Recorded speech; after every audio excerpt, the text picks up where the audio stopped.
মানুষের সমাহার।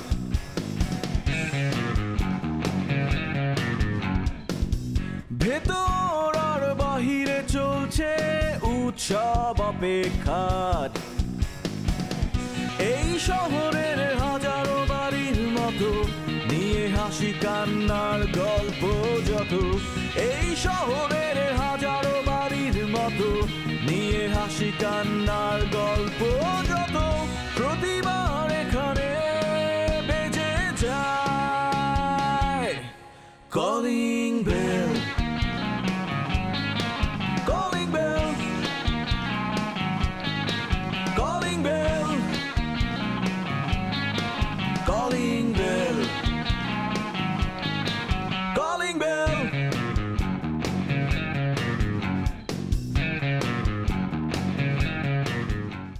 আচ্ছা, আমরা হঠাৎ এই জায়গায় কেন আসলে? না না মানে সত্যি কথা বলতে কি, ওই যান্ত্রিক জীবনের ভিড় ঝাপটা আমার খুব একটা পছন্দ হয় না। এত মানুষের মধ্যে এত, সেজন্য একটু নিরিবিলি জায়গায় আসলাম। আপনার সময় নষ্ট হচ্ছে না তো? না না, একদম না। বরং আমার তো এখানে এসে অনেক ভালো লাগছে। খোলামেলা একটা জায়গা, এত সুন্দর ফুরফুরে বাতাস। আর তাছাড়া আসলে এলাকার মধ্যে হাঁটাহাঁটি করে কোথাও গল্প করলে মানুষেরও তো মানে ঝামেলা করে না। তাহলে তো বলে ফেলাই যায়। জি, কথাবার্তা তো বলাই যায়। মানে আসলে এই মানে মানুষের জীবনে তো অনেক কথাই থাকে, সব কথা তো আর সবসময় বলা যায় না। এই যে দেখেন কি সুন্দর স্নিগ্ধ বিকেল, এই যে প্রকৃতি, সরি যদিও বিল্ডিং আছে, কিন্তু তারপরে দেখেন প্রকৃতি আমাদেরকে এত কিছু দিচ্ছে, এত, কিন্তু আমরা কিন্তু কিছুই দিতে পারছি না। মানে আমাদের কি উচিত না মানে একটু প্রকৃতিকে কিছু দেয়া? আমার মনে হয় কি জানেন, যদি দিতে ইচ্ছা করে দিয়ে দেওয়াটাই ভালো। সত্যি না, দিতে তো চাই, যদি মাইন্ড করে ফেলি। মাইন্ড কেন করবে? নেয়ার মতো হলে প্রকৃতি অবশ্যই নিয়ে নেবে। ভালো বাসেন মানে মানে এমনি মানে ভালোবাসা বাসি হয়েছে তো না জীবনে, মানে ভালোবাসেন তো? না আসলে এখন পর্যন্ত আমি সেই রকম কাউকে খুঁজে পাইনি যার সাথে আমার সেই রকম একটা সম্পর্ক, ভালোবাসা গড়ে উঠবে। এখনো পাননি? না, খুঁজছি। Same to you, same to me. মানে আমারও একই অবস্থা, মানে পাচ্ছি না, কিন্তু মনে হয় পেয়ে যাচ্ছি, মানে পেয়ে যাব। আসলে কখন যে কি হয়ে যায় মানুষের জীবনে কেউ বলতে পারে না। মানে বলা উচিত, কিন্তু আমি বোধহয় আপনাকে বিরক্ত করছি না। আপনি কি কিছু বলতে চাইছেন? হ্যাঁ বলেন। রোগীর কি অবস্থা, মানে ওর অপারেশন কি, মানে অপারেশনের ডেটটা এখনো দেয়নি। অপারেশনের ডেট দিলে হয়তো আসলে মানুষ বেঁচে থাকে ভালোবাসাতে। এই যে এই রোগীর প্রতি আমাদের যে ভালোবাসা, সে হয়তো সেই জন্যই বেঁচে থাকবে। মানুষের প্রতি যে ভালোবাসা, সেটারই থাক। চলেন আজকে আমরা যাই। চলে যাবেন? মানে হবে না, মানে না, মানে বেশিক্ষণ থাকাটা ঠিক হবে না।